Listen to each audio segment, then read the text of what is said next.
नमस्कार, स्वागत है मारना क्लासेस पर। आज हम बीएसटीसी सेकंड ईयर यानी कि डीएलएड सेकंड ईयर की डायरी विद्यालय अनुभव कार्यक्रम को देखेंगे। तो यहाँ पर आपको अपने सामान्य जानकारी को दर्ज करना है और यहाँ पर भी आपको अपने विद्यालय का नाम, अपना फ़ोटो और अपनी सामान्य जानकारी को लिखना है। तो इसके बाद विद्यालय गतिविधियों में भागीदारी के तौर पर आपको अपनी प्रार्थना सभा के बारे में महत्व, उद्देश्य लिखना है, उनके प्रभारी का नाम और प्रार्थना सभा में अपनाई जाने वाली दैनिक गतिविधियों, प्रार्थना के प्रति विद्यार्थियों का अभिमत और रुझान क्या है उसके बारे में लिखना है। और प्रार्थना सभा को प्रभावी बनाने के लिए कौन कौन से कार्य किए गए उनका विवरण यहाँ पर लिखना है। सारांश के रूप में आप प्रार्थना सभा का महत्व लिख सकते हैं। और विद्यालय स्वच्छता हेतु योगदान यानी कि विद्यालय परिसर हेतु कौन कौन से और किस किस ने कितना योगदान दिया, कक्ष हेतु, मिड डे मील के आयोजन हेतु, खेलकूद के प्रांगण हेतु, साथ ही विद्यार्थियों की स्वयं और विद्यालय की स्वच्छता के लिए किए गए कार्यों का विवरण, साथ ही अध्यापकों के सहयोग पर टिप्पणी लिखनी है।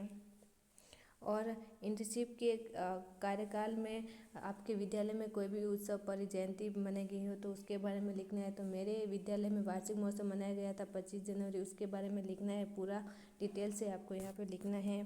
तो सबसे पहले विद्यालय द्वारा जो किया गया कार्यक्रम है उसका क्रमवार विवरण लिखना है। उसमें जन सहभागिता कितनी रही, विद्यार्थियों की भागीदारी, विद्यार्थी शिक्षक द्वारा क्या क्या योगदान दिया गया है उसके बारे में लिखना है। और इसके लिए पूर्व तैयारी में के कार्यों का विवरण लिखना है। और कार्यक्रम के दौरान कौन कौन सी क्या क्या भूमिका रही और इस कार्यक्रम को और बेहतर अगर बनाना हो तो उसके बारे में सुझाव लिखना है। इसके पश्चात आपको एसएमसी और एसडीएमसी की बैठक का अवलोकन करना है और उसके बारे में लिखना है, उसकी तारीख, उसके सदस्य और इसमें कौन कौन से निर्णय लिए गए वो लिखना है। और निर्णय में महिलाओं की कितनी भागीदारी रही और जो पूर्व बैठक के में जो निर्णय लिए गए उन पर वापस कौन कौन सी और कितनी चर्चा हुई और इसको और प्रभावी बनाने के लिए अपने सुझाव और यहाँ पर अपने हस्ताक्षर करने हैं। और विद्यालय के प्रशासन कार्यक्रम में भागीदारी और रिपोर्ट तैयार करने के संबंध में आपको समय सारणी का अर्थ, समय सारणी का महत्व और उद्देश्य क्या है, साथ ही इसको समय सारणी के निर्माण है तो कौन कौन से कौशल को उपयोग कर सकते हैं, समय सारणी की को बनाने में कौन कौन सी सावधानियां रखनी है और इसका प्रारूप क्या हो सकता है उसके बारे में लिखना है। और सारांश रूप में आप समय सारणी का महत्व लिख सकते हैं। और द्वितीय कार्य के रूप में बजट निर्माण के बारे में लिख सकते हैं कि इसका अर्थ क्या होता है और बजट निर्माण की आवश्यकता और इसके महत्व, इसका उद्देश्य और बजट निर्माण में अपनाई जाने वाली जो भी प्रक्रिया होती है उसके बारे में आपको लिखना है। और सारांश रूप में आप बजट के बारे में लिख सकते हैं। फिर तृतीय कार्य में विद्यालय प्रबंधन का अर्थ, विद्यालय प्रबंधन के उद्देश्य और विद्यालय प्रबंधन हेतु जो भी समिति गठन की गई है उसका विवरण और वह समिति विद्यालय के प्रबंधन हेतु क्या क्या कार्य करती हैं, साथ ही जो शाला प्रधान होते हैं वो विद्यालय का प्रबंध कैसे करते हैं उसके बारे में लिखना है। और आप जिस विद्यालय में यानी कि विद्यालय समिति की अगर मान लीजिए कि आपको विद्यालय समिति का सदस्य बना दिया जाए तो आप किस रूप में कार्य करेंगे उसके बारे में लिखना है। अगर आपके विद्यालय में विद्यालय प्रबंध समिति कार्यरत नहीं है तो इसके लिए आप कौन कौन से प्रयास करेंगे वो लिखना है और सारांश इसका लिख लेना है। और सबसे एंड में यहाँ पर आपको अपने हस्ताक्षर करना है। इसके बाद आपको विद्यालय अध्यापक यानी किसी एक अध्यापक, समुदाय के किसी एक लोग जिसमें अभिभावक भी हो सकते हैं और किसी एक विद्यार्थी से अंतःक्रिया के आधार पर रिपोर्ट तैयार करनी है। तो सबसे पहले अध्यापक के साथ अंतःक्रिया करके उनकी सामान्य जानकारी लिखनी है और उनसे प्रश्न पूछने के आधार पर यहाँ पर उनके उत्तर लिखने हैं। और उनसे प्रश्नोत्तरी के आधार पर ही आपको यहाँ पे लिखना है कि उन अध्यापक के व्यवसाय के प्रति यानी जो अपना शिक्षण व्यवसाय है उनके प्रति उनके क्या विचार हैं, वे कक्ष में बच्चों से अंतःक्रिया कैसे करते हैं उनके संबंध में विचार लिखने हैं। साथ ही विद्यार्थी उन शिक्षक के बारे में कैसी अवधारणा रखते हैं वो लिखना है। और जो विद्यार्थियों के अभिभावक हैं उनसे उन शिक्षक का संपर्क कैसा है उसके बारे में लिखना है। और वो शैक्षणिक उन्नयन के संबंध में कैसे विचार रखते हैं और अपने शाला प्रधान और अन्य साथियों के साथ उनका संबंध कैसा है वो यहाँ पर लिखना है। साथ ही अभिभावक और समुदाय के लोगों से वो किस प्रकार से संपर्क करते हैं, कितना करते हैं और सरकार की शिक्षा संबंधी योजना के प्रति उनके क्या विचार है और सारांश रूप में यहाँ पर आप लिख सकते हैं। इसके बाद आप अपने समुदाय के किसी एक व्यक्ति के साथ या फिर अभिभावक के साथ अंतर्क्रिया करके लिख सकते हैं। तो सबसे पहले उनकी सामान्य जानकारी लिखनी है। फिर इसके बाद उनसे प्रश्न के आधार पर यहाँ आपको लिखना है और उनसे प्रश्न के आधार पर ही लिखना है कि समुदाय के व्यक्ति की जो शिक्षा के प्रति क्या सोच है उसके बारे में यहाँ पर आपको लिख लेना है। और समुदाय के जो व्यक्ति हैं उसकी विद्यालय में प्रदान की जाने वाली शिक्षा और अन्य गतिविधियों के प्रति क्या विचार हैं और वो विद्यालय के उन्नयन के प्रति कैसे विचार रखते हैं, उनकी विद्यालय में भागीदारी कितनी है और वो व्यक्ति जो समुदाय के व्यक्ति हैं वो अध्यापन व्यवसाय के प्रति क्या विचार रखते हैं और सबसे लास्ट में सारांश के रूप में यहाँ पर आपको लिख लेना है।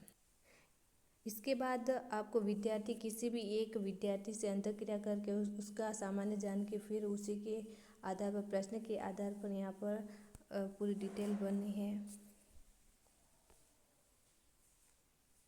जिसमें जो बालक या जो भी विद्यार्थी होते हैं उसके विद्यालय के प्रति क्या विचार हैं, वह कक्षा में किस प्रकार से अंतर्क्रिया करता है और उसके जो अध्यापक हैं वो उन पर ध्यान देते हैं कि नहीं देते उसके बारे में लिखना है। साथ ही विद्यालय में सर्वांगीण विकास हेतु वातावरण उपलब्ध करवाया जाता है या नहीं उसके बारे में लिखना है और शिक्षा के प्रति उस बालक के विचार व्यक्त करने हैं यानी कि लिखने हैं और सारांश के रूप में आप लिख सकते हैं। इसके बाद आप अपने विद्यालय में किसी भी कक्षा का अवलोकन करके एक रिपोर्ट तैयार करनी है कि उस कक्षा का भौतिक वातावरण कैसा है। तो मैंने यहाँ पर कक्षा 6 का अवलोकन किया। उस कक्षा की सामाजिक वातावरण स्थिति कैसी है, उसके बालकों में सामूहिक स्थिति कैसी है और उन बालकों की मानसिक स्थिति किस प्रकार की है, उनका शारीरिक स्वास्थ्य अच्छा है या नहीं और कक्षा में अध्यापकों की बालकों के साथ अंतर्क्रिया यानी कि जो कक्षा है उसमें अध्यापक बालकों के साथ किस प्रकार से अभी अंतर्क्रिया करते हैं। उसके बाद किसी भी एक विद्यार्थी का आप सामाजिक, आर्थिक, सांस्कृतिक, शैक्षिक प्रोफाइल बनाना है जिसमें उसकी संपूर्ण जानकारी लिखना है और सामाजिक प्रोफाइल लिखना है, उसकी आर्थिक और उसकी सांस्कृतिक जानकारी यहाँ पर लिखनी है।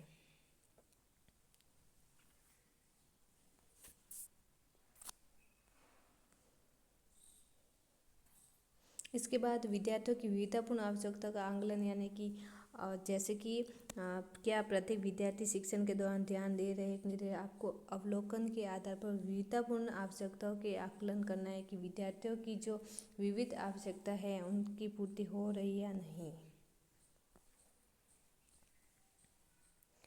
इसके बाद यहाँ से आपको एक ऐसे विद्यार्थी का चयन करना है जो समस्यात्मक होता है, तो उसके बारे में सामान्य जानकारी लिखना है। फिर उसके पारिवारिक जो परिचय, फिर जन्म संबंधित उनके माता पिता के बारे में, उनके व्यवसाय के बारे में लिखना है और फिर बालक से पूछना है उसकी रुचि, खेल, अन्य क्रिया में कौन कौन सी वो रुचि रखता है और विद्यालय से जानकारी प्राप्त करने के बालक की प्रकृति कैसी है और बालक की स्थिति कैसी है, उसकी मनोवृत्ति, अपेक्षा, अभिरुचि लिखना है। फिर समस्या के प्रति जो पिता है उनका अभिमत लिखना है। फिर माता का, अध्यापक का और आप चाहे तो अपना स्वयं भी अभिमत यहाँ पर लिख सकते हैं और इस समस्या के निदान या निवारण के लिए क्या सुझाव हो सकते हैं वो यहाँ पर लिख के अपने सिग्नेचर करने हैं। इसके बाद क्षेत्रीय परीक्षण लेखन में आप सभी बिंदुओं में से कोई भी एक बिंदु को सेलेक्ट करके लिख सकते हैं। तो यहाँ पर परियोजना की आवश्यकता यानी कि यहाँ पर मैंने बाल सभा के बारे में लिखना है कि इसकी आवश्यकता क्या है और इसकी वर्तमान स्थिति क्या है और इस परियोजना को बनाने की सीमा क्या है, इसके चरण क्या हो सकते हैं और परीक्षण के पश्चात क्या उपलब्धि प्राप्त हुई उसके बारे में लिखना है। और इसके बाद विद्यालय छोड़कर जाने वाले किसी भी एक विद्यार्थी की रिपोर्ट लिखनी है, उसकी संपूर्ण सामान्य जानकारी लिखनी है और साथ ही उसका कारण लिखना है और वर्तमान में वो बालक अभी क्या कर रहा है, उसके अध्ययन के प्रति कैसी रुचि है और वो विद्यालय में वापस आया या नहीं, और प्रयास के बाद उसकी क्या स्थिति रही, इसके बारे में लिखना है।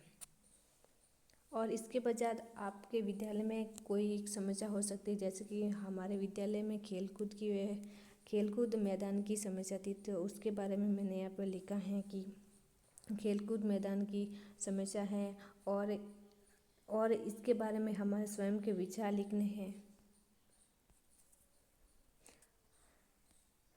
इसके बाद आपको अपने विद्यालय में किसी भी एक विद्यार्थी का, जो नवीन विद्यार्थी उसने प्रवेश लिया है, उसके बारे में पूरी डिटेल यहाँ पे लिखनी है।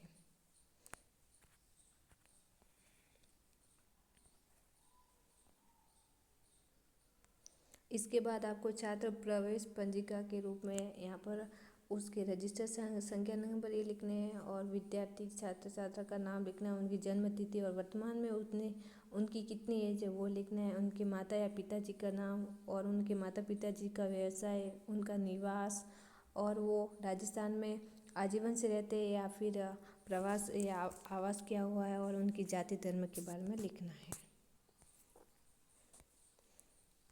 इसके बाद आपको एक किसी भी विद्यार्थी की टीसी यानी कि ट्रांसफर सर्टिफिकेशन के बारे में आपको संपूर्ण जानकारी लिखनी है। विद्यार्थी का नाम, पिताजी का, माताजी का, उनका निवास स्थान, जन्म स्थान, और कौन सी क्लास में एडमिशन लिया, कौन सी क्लास में टीसी ले रहा और किस कारण ले रहा है, और उसका आचरण कैसा रहा, उसके बारे में संपूर्ण जानकारी यहाँ पर लिखनी है। फिर किसी भी एक विद्यार्थी का चरित्र प्रमाण पत्र लिखना है, उसका नाम, पिताजी का नाम, उसका निवास स्थान, जन्म स्थान, साथ ही विद्यालय में वो कितने समय तक रहा, उसका चरित्र कैसा था, और उसने कौन सी कक्षा को उत्तीर्ण किया, और उसने अन्य कौन सी गतिविधियों में भाग लिया, जैसे खेल कूद, टूर्नामेंट इत्यादि। इसी के साथ आप किसी भी एक कक्षा की जो छात्र उपस्थिति पंजिका यानी हाजिरी है, उसको लेकर आप उसके अनुसार नाम लिखकर उसकी अटेंडेंस आप यहाँ पर आप इस प्रकार से लिख सकते हैं।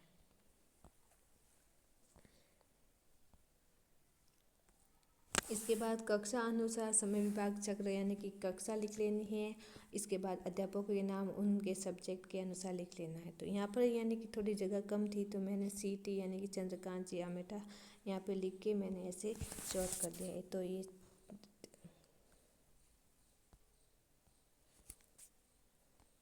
इसके पश्चात अध्यापक के अनुसार समय विभाग चक्र लिखना है। यहाँ पर आपको अध्यापक के नाम लिखना है, फिर वो कौन सी कक्षा में कौन सा सब्जेक्ट पढ़ाते हैं, कौन से कालांश में पढ़ाते हैं, इसके बारे में लिखना है।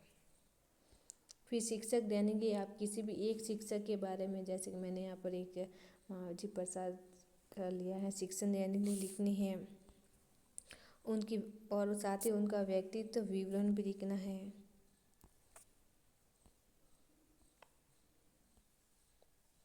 कार्य की जांच का परीक्षण विभाग की कौन सी कक्षा और पंजीकृत छात्र यानी कौन कौन से बच्चों ने गृह कार्य का जांच कराया, कौन से नहीं करवाया, इस प्रकार से आप पाक्षिक और साप्ताहिक समय विभाग चक्र लिख सकते हैं।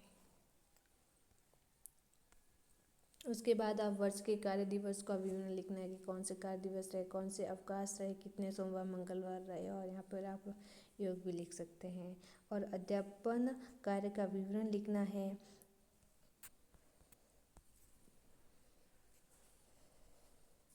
साथ ही यहाँ पर आपको वार्षिक गृह कार्य जो दिया गया है उस देने की दिनांक के सहित जांचने की दिनांक और यूनिट वाइज और प्रत्येक माह के अनुसार, और साथ में इकाई उप इकाई हो तो उसका नाम भी यहाँ पर लिखना है। तो इस प्रकार से आपको वार्षिक पाठ योजना, फिर उसके बाद इकाई, माहवार, फिर गृह कार्य जांच विवरण, छात्र प्रगति अभिलेख के बारे में लिखना है। फिर दैनिक जो भी गतिविधियाँ अपनाई जाती है उसके बारे में, फिर पाठ योजना में कौन कौन सी विधियाँ अपने की, प्रदर्शन प्रयोग, आगमन प्रदर्शन प्रयोग, ऐसे आप विधियों के बारे में, उसमें कौन सी सहायक सामग्री रही, कौन सी कक्षा और क्या गृह कार्य दिया गया, इसके बारे में लिखना है। इसके बजाय आपको अपने विद्यालय में अध्यापकों की उपस्थिति के बारे में लिखना है कि वो किस समय आए और किस समय गए।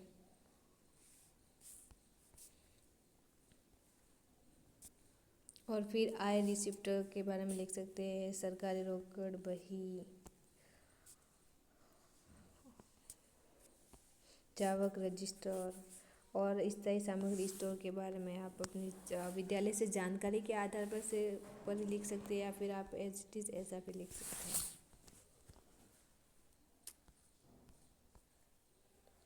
इसके बाद कौन कौन सी सामग्री राजस्थान सरकार, यानी कि यहाँ पर आपको विद्यालय का नाम और कौन सी वस्तु मंगवाई गई उसके बारे में यहाँ पर लिखना है। और इसके बाद किसी भी एक शिक्षक या शिक्षिका के बारे में, यानी कि उन्होंने जो आकस्मिक अवकाश लिया है उसकी पंजिका का नाम लिखना है, जिसमें कारण लिखना है और साथ ही दिनांक लिखनी है और कितने दिन गए और टोटल योग। इसके बाद पुस्तक अवदान, यानी कि आपके विद्यालय में विद्यार्थियों ने अपने पुस्तकालय से कौन कौन सी पुस्तकें ली और वो कौन सी कक्षा में है, कौन सी तारीख को ली और वापस कब जमा कर रही, उसके बारे में लिखना है। साथ ही उन पुस्तकों के बारे में ऐसे लिखना है कि उनके उनका जो प्रकाशन है वो कहाँ से हुआ, उनके लेखक या कवि कौन है, उसके बारे में। इस प्रकार से आपको ये लिखना है। फिर प्रगति पत्र, किसी भी एक बालक का आपको प्रगति पत्र लिखना है, उसकी समस्त उपस्थिति का विवरण दर्ज करना है। साथ ही किसी भी एक विद्यार्थी की और संपूर्ण, यानी कि प्रगति पत्र के बारे में लिखना है कि उसने प्रथम, द्वितीय, तृतीय, वार्षिक, अर्धवार्षिक में कितना योग लिया और टोटल उसका कक्षा में स्थान क्या रहा, उसका प्रतिशत क्या रहा, और अन्य जैसे कि कार्य शिक्षा, कला शिक्षा, स्वास्थ्य एवं शारीरिक शिक्षा में क्या योगदान रहा और उसकी क्या ग्रेड बनी, ऐसे प्रगति पत्र को आप लिखना है। फिर किसी भी एक विद्यालय की अंक सूची बनानी, जैसे मैंने यहाँ पे तृतीय परक की बनाई, तो आप विद्यार्थियों का नाम लिख लीजिएगा और यानी जैसे कि यहाँ पे पूर्णांक 10 है तो उसमें से कितने प्राप्त हुए, कौन अनुपस्थित रहा, कितने उत्तीर्ण हुए, कितने अनुत्तीर्ण हुए, इसके बारे में।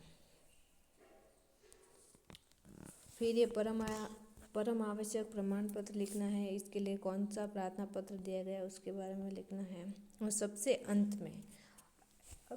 अंत में आपको किन्हीं 5 रिकॉर्ड के बारे में विस्तार से लिखना है। तो मैंने यहाँ पर सबसे पहला तो छात्र व अध्यापक उपस्थिति पंजिका के बारे में लिखा है, तो ये तो पूरा छात्र उपस्थिति पंजिका के बारे में है। और इसके पश्चात मैंने अध्यापक उपस्थिति पंजिका के बारे में लिखा है। दूसरे स्थान पर विद्यालय विधि रोकड़ की पंजिका के बारे में लिखा है और इसके प्रमुख कितने प्रकार हैं और इसके कौन कौन से कॉलम है, इसके बारे में लिखा है। तीसरे स्थान पर पुस्तकालय अवदान पंजिका के बारे में लिखा है और फिर परिग्रहण पंजिका और सबसे अंत में छात्र प्रगति पत्र। तो इस प्रकार से आपकी ये जो सेकेंड ईयर की डायरी है विद्यालय अनुभव कार्यक्रम, ये पूर्ण होती है। धन्यवाद।